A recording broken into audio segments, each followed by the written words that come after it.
up now is Trey Hendrickson about what the Ravens' potential future could be with them, just hypothetically. Ian, 2 minutes ago, you tweeted it. You guys are both all over it. Ian and then Tom, I want to hear the latest breaking news. Go ahead. It is not hypothetical. It is real. The Baltimore Ravens have agreed to terms with Trey Hendrickson on a 4-year, $112 million deal. This is something that Hendrickson has been holding out for, this kind of money on a multi-year deal, the kind of security that he's wanted, the kind that a top edge can make. And he now lands with the Baltimore Ravens. Perhaps you've heard the Ravens had an agreement with Max Crosby on a trade to bring in one of the top for Trey Hendrickson. Crosby out, Hendrickson in. They solidify the edge with a huge payday, and Hendrickson himself lands in an absolutely perfect spot. So let's make the natural connections here of how all the dots fit together. The Ravens told the Raiders this was a medical decision to call off the Max Crosby trade based upon his knee. Baltimore has not commented publicly on that decision. I would certainly anticipate if and when they do, they will pin it strictly as a medical decision. However, signing Trey Hendrickson to a 4-year, $112 million deal 13 hours after the trade was called off will do very little to quiet some of the questions within the league about what the other circumstances were that led to the Crosby deal falling through. So for Trey Hendrickson, this is a windfall. As Ian said, this was the type of deal that he was hoping to get, the one that he wanted the past couple of years in Cincinnati when they were not willing to make a big money, multi-year commitment despite consecutive seasons with 17-plus sacks. Last year, Hendrickson dealt with an injury. He is also coming off of surgery, so let's see exactly what the physical holds when he is allowed to take one with the Ravens after 4 p.m. Eastern time today. But barring another surprise, Hendrickson gets paid. The top free agent pass rusher is now off the market. For the Raiders, they now have Max Crosby's contract back on the books. They may have to adjust some things, delay some things, change the timeline of when they are doing some of the many hundreds of millions of dollars they committed in new contracts to make sure they are cap compliant, because the new league year begins at 4 p.m. Eastern time today. They need to have the cap in order by tomorrow. And as for Max Crosby, he is expected, as Ian reported last hour, to be back in the building this morning. I believe he is right now actually working out, rehabbing, getting his knee right. It remains unclear if he is going to play for the Raiders again, but he is a Raider. Trey Hendrickson is a Raven. Up is down. Cold is hot. The sun is dark, Kyle. The entire NFL has been turned on its head, and we are just getting started with all the fallout from this with Max Crosby. We have a solar eclipse. First of all, thrilled for Trey Hendrickson. I did not think this thing was going to have a happy ending. After all he's been through, I just can't imagine it ended like this. Not only does he get this huge deal, he will now play against the team that didn't give him the huge deal at least twice a year. Let's get into this, though, because we talked about it last hour. I want to hear Tom and I want to hear Ian. Just riddle me this. The Baltimore Ravens are going to bring in Max Crosby. They're thrilled. We do the Photoshops. They got their pass rusher of the future.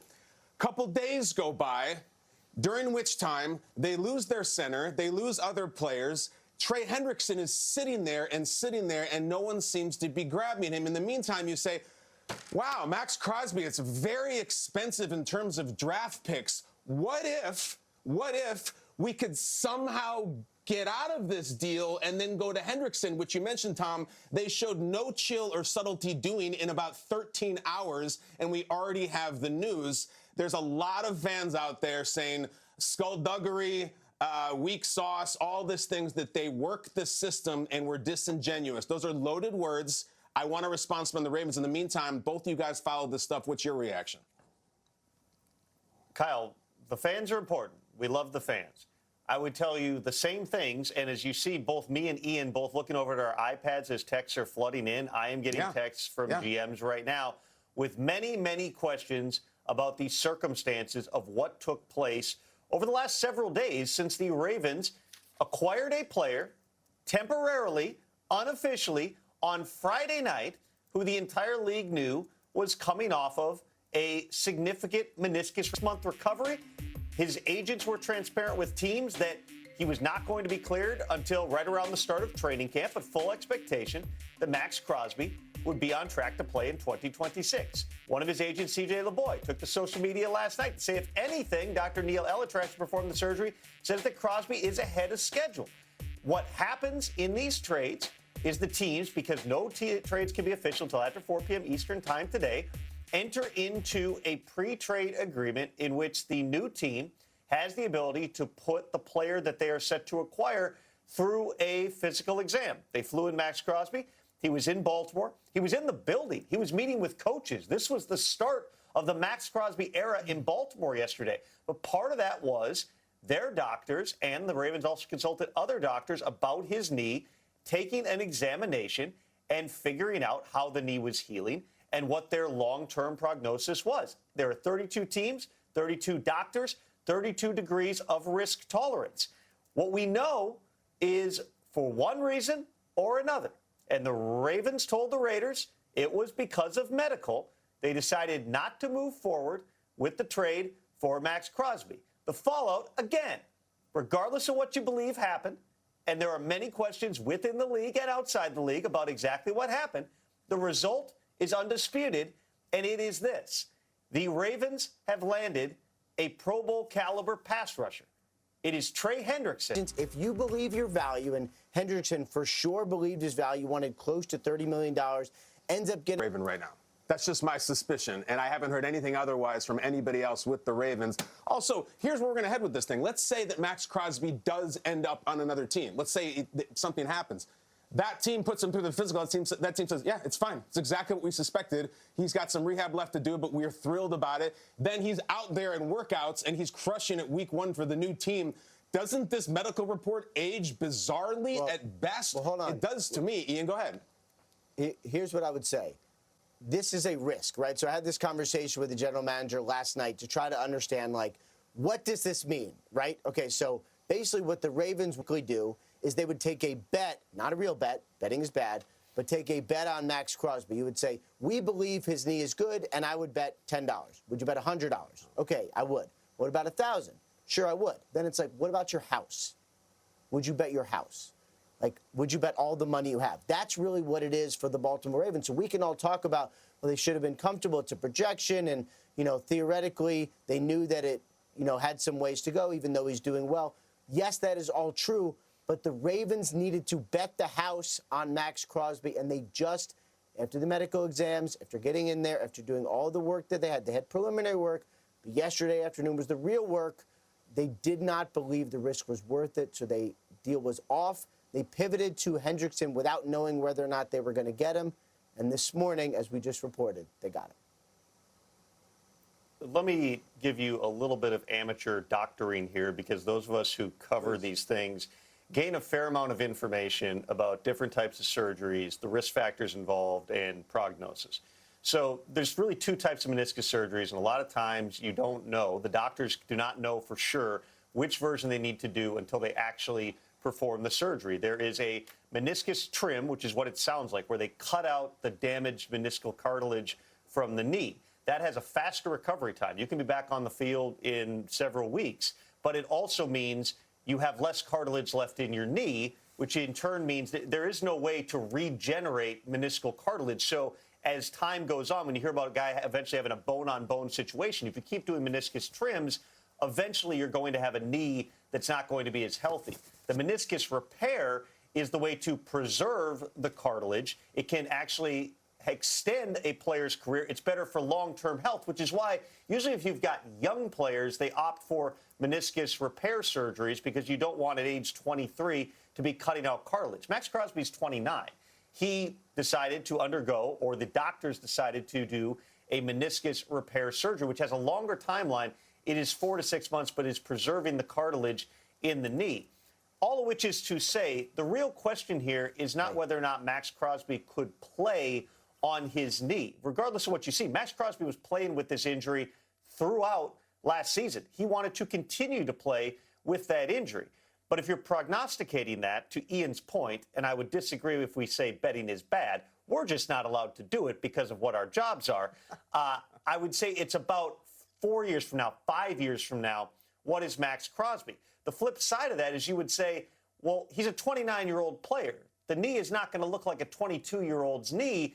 We think he's going to be able to go for a while. We knew the risk that we were taking on trading for a 29-year-old player who just had a significant knee surgery. The Ravens, again, and it's not just their doctor. My understanding is they sought opinions from other leading doctors around the country, was that this was just something that they were not willing to take the risk. They're not saying Max Crosby cannot play football anymore.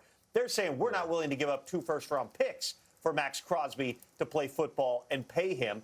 The fact that now, 13 hours later, they have signed, if you just joined us, Trey Hendrickson agreed to terms. Very important for this reason, to say agreed to terms on a 4-year, $112 million that we're saying our 4-year, $112 million contract in Baltimore is going to do nothing to dampen the suspicions within the league that these situations are all related. I would just tell you this, okay? There's a lot of risk factors.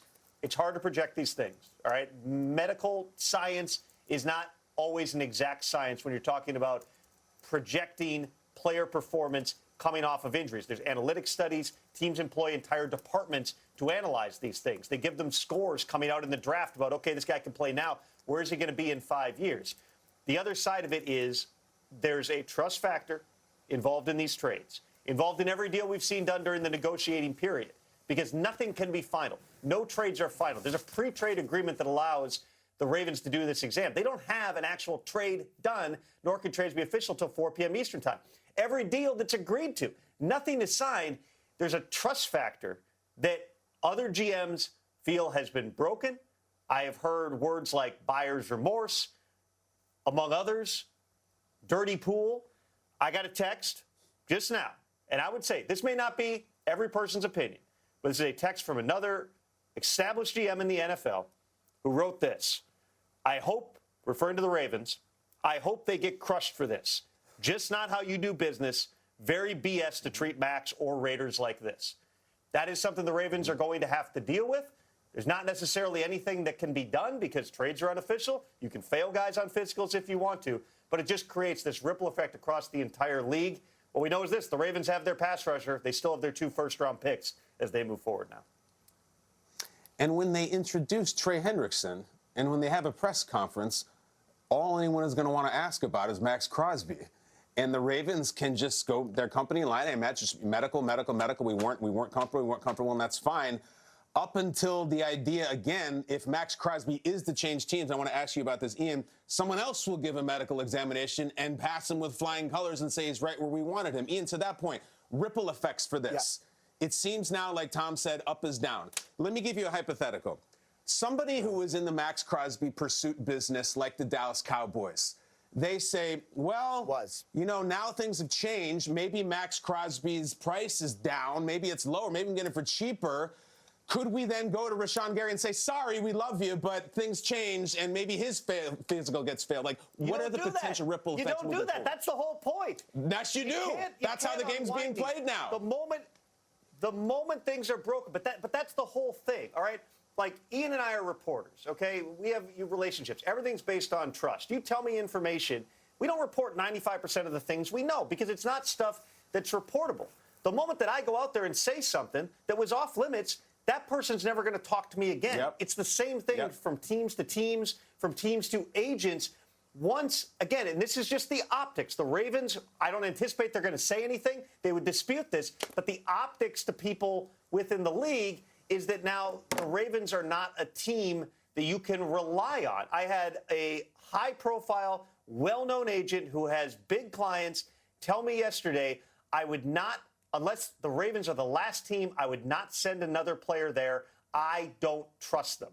That is Well, Tom, they're saying this is all a coincidence. We stand by our doctors. Those teams can kiss our behind. It's all just, this is how, we didn't like the medical, and then, oh, Trey's here. They can just play that company line the whole way, that this is all a coincidence. We didn't do anything wrong.